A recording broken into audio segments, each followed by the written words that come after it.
I put my dad in the street against a heavyweight. I've gone back to the dad. I've punched him a few more times. There's 5 blokes outside my front door. Can you come and help One me? hell of a fucking story, so stay tuned.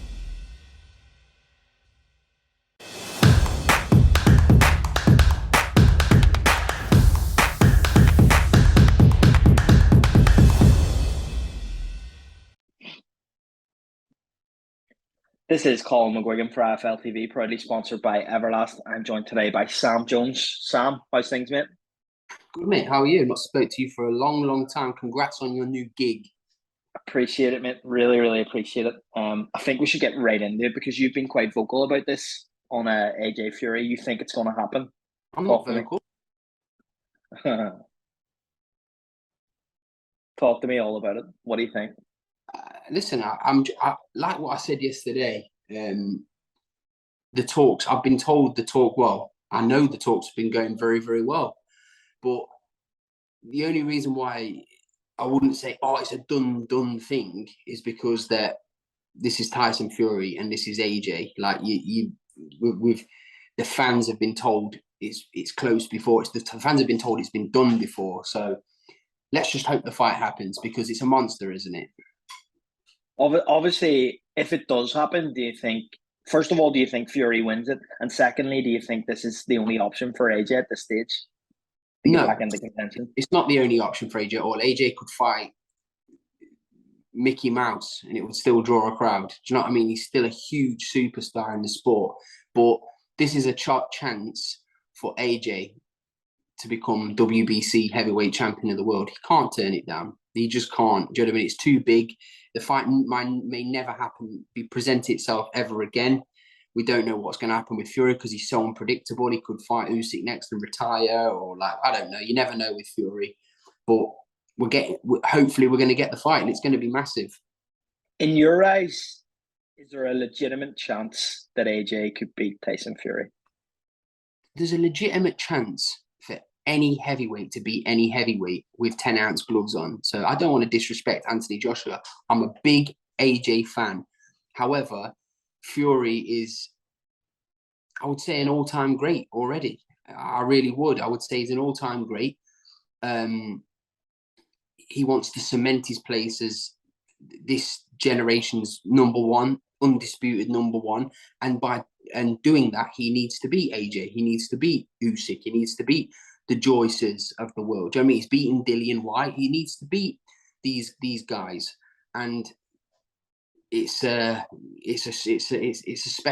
to be a special event fighting Anthony Joshua. It's going to be absolutely massive. In answer to your question, I can't just change. I can't chop and change my mind. I've always said if Tyson Fury is on form, he beats anybody in the division. Yeah.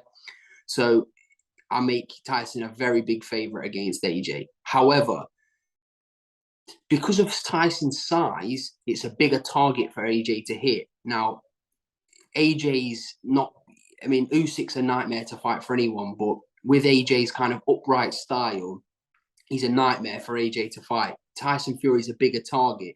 So I think it could be, I think AJ is probably, AJ probably has more chance of beating Tyson Fury than he does of Usyk, just because of the sheer size. But listen, like I say, I fancy Tyson, of course. Obviously, we've got a massive heavyweight fight on in 2 weeks now, and we're 2 weeks out from Joyce Parker. How do you think that one goes? Joyce is going to, I'll tell you exactly how that fight's going to go. Joe Parker's going to land right hand after right hand, yeah, in the first 3 rounds. Yeah, he's going to land big right hands over the top. It'll be uncomfortable for Joyce for 3 or 4 rounds. And then Joe Parker will run out of gas like he always does in every single fight. This is not just not just me saying it. Look back at Joe Parker's fights. He is not good down the stretch. He just isn't. He starts fights very well, and then he just hasn't got the gas tank that Joe Joyce is blessed with. Joe Joyce is the fittest heavyweight in the world. He's got the best chin in the heavyweight division. He is a monster. I told people for years when I was managing Joe, like I said, he would beat Dubois. I said all this. I said Joe Joyce will beat Joe Parker. Not even saying by stoppage, but Joe will beat him. Joe Joyce will beat him. If Joe Joyce wins, like you say, he's going to win. Where does he go next in the division? WBO number one, interim champion. He'll probably, if Tyson Fury does fight AJ, he'll probably fight Usyk next. And how do you think that fight goes? It's a very hard fight for Joe Usyk because he's small and slippery. But I'll tell you this: he will give Usyk hell in that fight. He will give Usyk hell in that fight. It's not going to be like Joe Joyce will literally put his chin down, hands up, and he will walk forward and try and chin Usyk all night. That's what he'll do. This is from the horse's mouth here, people. By the way, we'll move on from that one. Next up, we've heard some comments last night. I don't know if it's true or not, from Chris Eubank Sr. saying that he's not going to let the fight's on. The fight's on. Do you think that's a tactic to either remove the rehydration clause or to get it to 160? I don't want to speak too much about that because he referenced his late son in that, saying that he doesn't want to lose it. So I don't want to say because it would be pretty, not sick, but it would be a pretty horrendous thing to do, to try and listen. All I know is Chris Eubank Jr. is not fumbling a £3 or £4 million bag, so the fight's on. And how do you think that one goes? Do you think the size is just too much?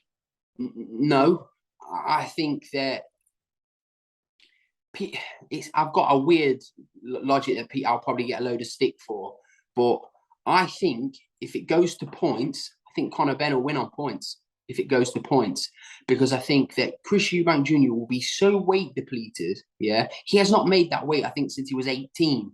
So he will be so weight depleted in that fight.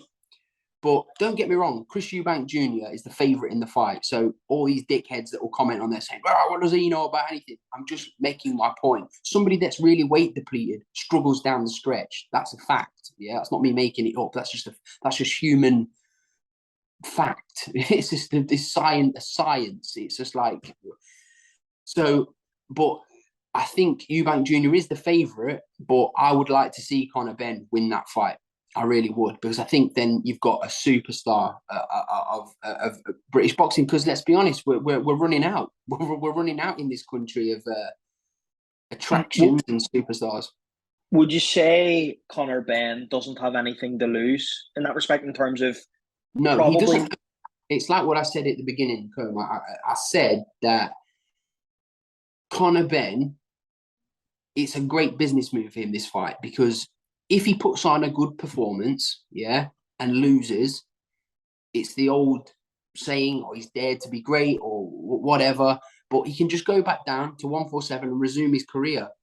He's simple, and his response to why he lost is, I was too small. He was too big, I was too small. If Junior loses, he has to retire. There is nowhere to go. No one will take him. No one will take him serious going forward. Don't know, he might fight a YouTuber or something, but I don't think Chris Jr. will mind me even saying that, because he just will have nowhere to go. You can't lose to Conor Benn and then call out Canelo Alvarez. With Canelo GGG this weekend, how do you see that one go? Don't want to talk about that fight at all, because you're such a GGG fan, and you don't want to admit that Canelo's going to beat him, or you just don't want to speak about it. I don't.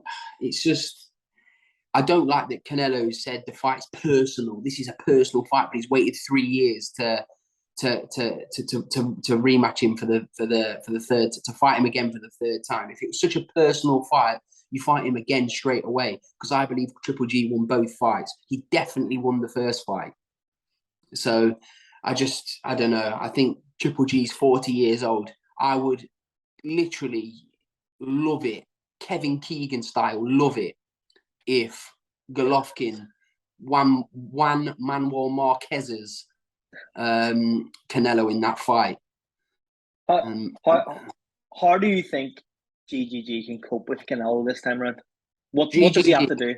Triple G is the toughest bastard I've ever met, yeah? And I've ever been blessed and fortunate enough to spend time around. The best guy I've ever met in boxing, yeah? So he is the toughest, grittiest guy I've met. So listen, they're saying Canelo's going to stop him. I don't believe so. I don't see it like that. Will he be too fresh for Triple G? Possibly. But to stop somebody like Triple G, even at 40 years old, you've got to be something out of this. You've got to be almost not human. There's a lot of risk there for Canelo as well, because obviously if he gets beat again, that's 2 defeats in a row, 1 to Bivol. Obviously, people probably half expected that.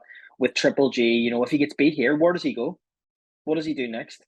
I don't know. It's like AJ, he's still a superstar. He'll still be involved in great fights. I don't know. He'll rematch Bivol, probably fight Triple G for a 4th time, because then it will be 2. It will be, what will it be? 1-1? 1-1. Yeah, so who knows? But mate, I would love it so bad to see Triple G just put an overhand right on his mush and just take him out. I think we need to change your Twitter handle to Kevin Keegan for this week only, just to make sure this happens. I think we should do that. What? Just post the picture on my profile pic?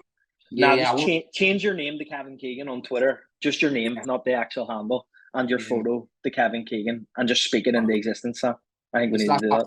We're watching the fight like this. Well, lastly, we'll get on to some breaking news that Lee Wood is out of the Lara fight. What do you make of that? Yeah, thank God. I'm happy about that. Because I actually like Lee Wood. I'm happy about that. Stupid decision to fight Lara in the first place. Listen, people could say, oh, he's brave and all that kind of stuff. Yep, 100% very brave. Big balls, no problem. Big balls, small brains. So what do you think the outcome would have been of that fight if it had? I think Lara would have took him out. I will tell that to Lee. Like, I'll mention, Lee Wood is a great fighter. Yeah, he's a great fighter. Gritty, tough, hard as fucking nails. Lee Wood is. However, Lara's a monster. He's unpredictable. He's horrible, and he doesn't bring anything to the table other than a huge right hand. And like, all that Lee Wood will get from that fight is, yeah, he'll get massive plaudits. Congratulations, you won. But he'll need a Nurofen and a lie down. Do you know what I mean? He's not going to get financial security that he could get from a Warrington fight if he waited, or a Mick Condon rematch. I'm not just saying this because like I'm Mick's friend, but like there's something in that fight. Do you know what I mean? You can have a rematch clause and secure the bag for life, financial security for life. Fighting Lara is the worst business decision I've probably ever heard about in boxing. So, if he's out of this fight, like it's been reported, is there a potential that maybe his shoulder heals up by the time we get to December and he could fight Mick Condon? Do you think that's a viable option? He can even, like, listen, even Jazza Dickens, because he's lost to Jazza Dickens. There's like personal pride there. Do you know what I mean? Lara, like, there's just no sense in fighting him. None. If they're saying, oh, we're going to reschedule it, do not reschedule it. I'm telling him, like, Lee, if you're listening, do not reschedule that fight. Go and secure your financial future, my friend. My forest and friend. What do you make of Maxi, Hughes and Galahad being the main event? It's another mad one, to be honest with you, because I really like Barry, and I really like Maxi. You can't meet a nicer guy than Maxi Hughes, so I wish him all the best. But it's like they've gone from DMing Ryan Garcia to potentially having a fight that's going to change his life, and then he's fighting Kid Galahad. And Kid Galahad, that's not an easy fight for Maxi Hughes. You'd probably make Kid Galahad a slight favourite in that fight. But I don't know. It's another mad one. It's another. Do you think there's a potential that the winner of that fight could potentially fight Gary Colley, now recently signed with Matchroom? Yeah, maybe. But as I say, like, Maxi Hughes wants to make the most money possible, so we'll see.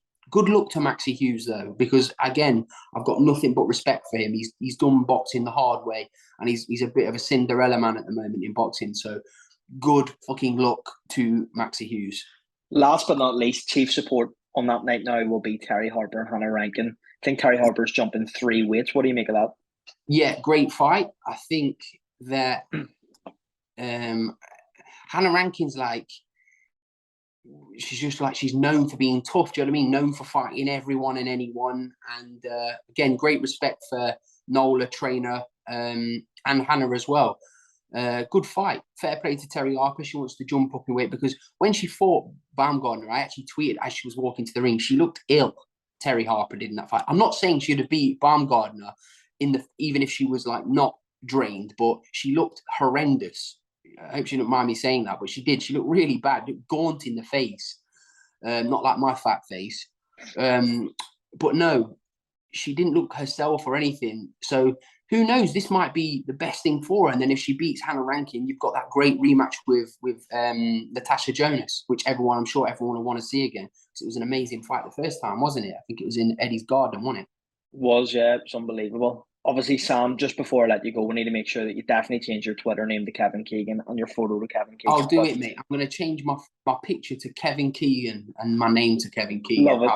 Dude, speaking into existence, Sam, thanks so much for your time today, mate. We'll do this again soon, all right? Thank you, mate. Nice to speak to you, mate.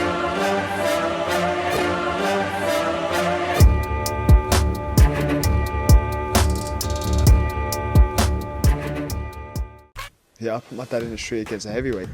I've gone back to the dad. I've punched him a few more times. 5 blokes outside my front door. You coming out? One hell of a fucking story, so stay tuned.